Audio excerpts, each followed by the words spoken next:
जरा सोचिए, 6 युद्ध, 5-5 देशों का एक साथ हमला और चारों तरफ से दुश्मन। तो इन सब के बावजूद इजराइल आज दुनिया के सबसे पावरफुल देशों में से एक कैसे बन गया? सच में ये कहानी है ही कमाल की। तो सवाल यही उठता है कि आखिर बिना पानी, बिना लेबर, बिना किसी नेचुरल रिसोर्स और तो और बिना तेल के इजराइल जैसा छोटा सा देश दुनिया का 8वां सबसे शक्तिशाली देश बना तो बना कैसे? चलिए आज इसी कहानी को समझते हैं। 1948 की बात है। जब इजराइल बना तो हालात इतने खराब थे कि सरकार को हर इंसान के लिए सिर्फ 10 लीटर पानी का कोटा फिक्स करना पड़ा था। मतलब ऐसा लग रहा था कि ये देश शायद ही कुछ दिन टिक पाएगा। और आज उसी इजराइल को हम स्टार्टअप नेशन के नाम से जानते हैं। उसकी सेना दुनिया में 8वीं सबसे ताकतवर है और वो एक ग्लोबल टेक हब है। ये जो बदलाव है ना, सच में किसी चमत्कार से कम नहीं है। तो इजराइल की कहानी शुरू होती है सर्वाइवल की लड़ाई से। कहते हैं ना, जब किसी के पास कुछ नहीं होता तो उसका दिमाग ही सबसे बड़ा हथियार बन जाता है। चलिए देखते हैं कि कैसे उन्होंने अपने डिफेंस को, अपनी सुरक्षा को इतना मजबूत बनाया।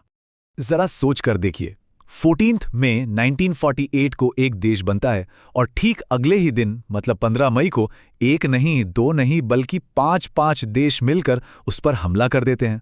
उस वक्त इजराइल के पास था ही क्या? कुछ पुराने हथियार और बस चंद प्लेन्स। हर किसी को यही लगा था कि बस कुछ ही दिनों में इजराइल का नामो निशान मिट जाएगा।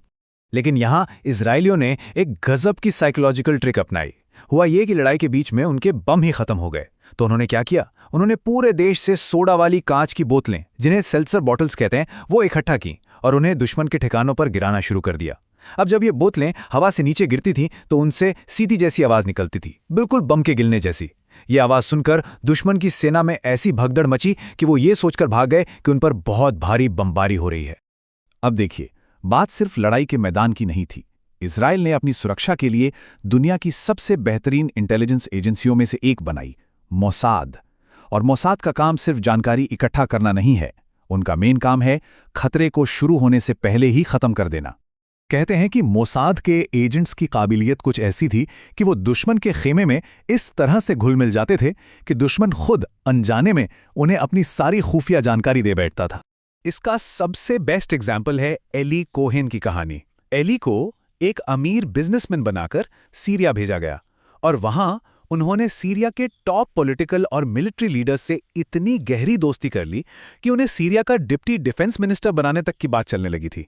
सोचिए जरा, एली ने ही सीरियाई सेना को यह कहकर मनाया कि वो अपनी चौकियों पर यूकेलिप्टस के पेड़ लगाएं ताकि सैनिकों को छाया मिले। और बाद में इजरायली सेना ने इन्हीं पेड़ों को टारगेट मार्कर की तरह इस्तेमाल करके सीरिया की एक एक चौकी तबाह कर दी।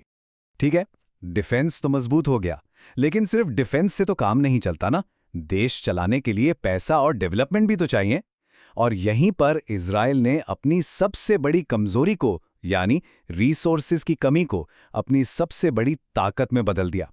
और इसका राज छिपा है इजराइल के एजुकेशन सिस्टम में।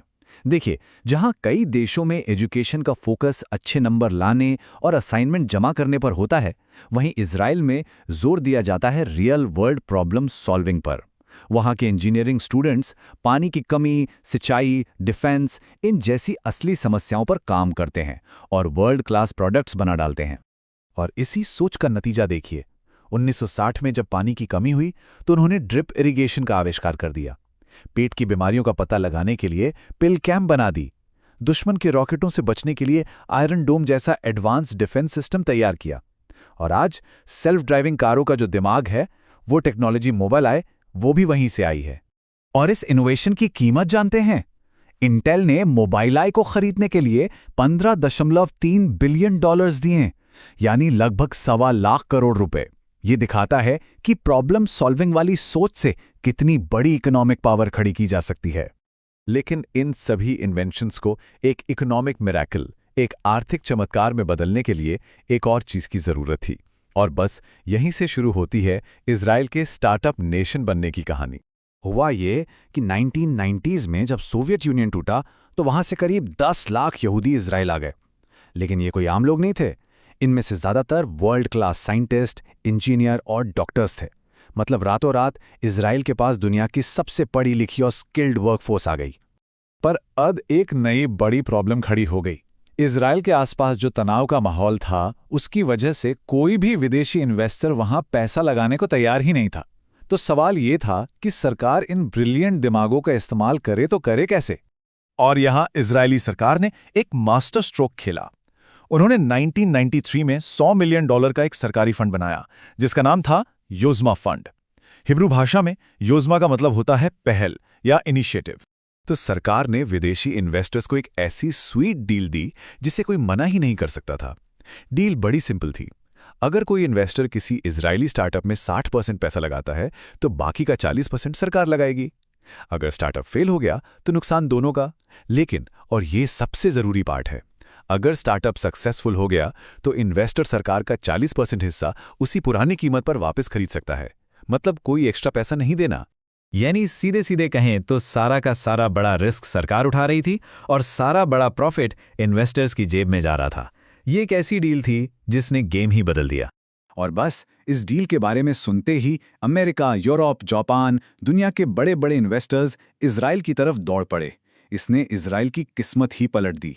देश में वेंचर कैपिटल की जैसे बाढ़ आ गई और इसी ने इजराइल को एक ग्लोबल स्टार्टअप हब बना दिया।